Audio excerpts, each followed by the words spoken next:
So Christopher McDonald, 37 years old of Indianapolis, has been sentenced to 3 life sentences in federal prison. In May of 2025, a federal jury found McDonald guilty of the following 8 counts related to his operation of a violent human trafficking enterprise.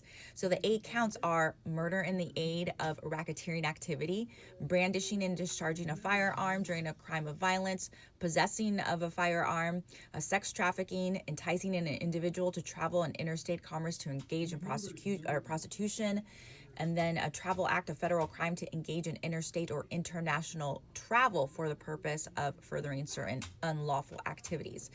So, according to trial testimony from June of 2023 through April of 2024, Christopher McDonald orchestrated and led a human trafficking operation in Indianapolis and in other states. So during this time, he recruited and exploited women, some from out of state, for commercial sex, maintaining strict control over the operation. McDonald managed all aspects of the criminal enterprise using force, fraud, basically to control the activities of all the women that were involved. He recruited the women over the internet, making false promises to lure them into his enterprise. He then used several means to manipulate and control the women to engage in commercial sexual activity. McDonald limited the victims' access to the outside world by taking control of their personal identification, cash cards, cell phones. He also threatened the women with physical violence, directly employed violence, including pistol whipping, compelling them to engage in commercial sex. McDonald also caused the women to become addicted to crack cocaine by rewarding them with drugs when they followed his orders and withholding it when they did not make enough money on a given day. McDonald also threatened to kill the victims and their families if they contacted the police.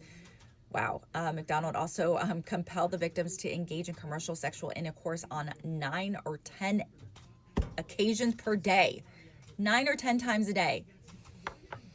Also, trial testimony that was established back on October 11th, it says McDonald murdered another man, furthering of his human trafficking organization. After the man engaged in commercial sex with one of the victims, McDonald emerged from an adjacent room and demanded an additional $200 from the man at gunpoint.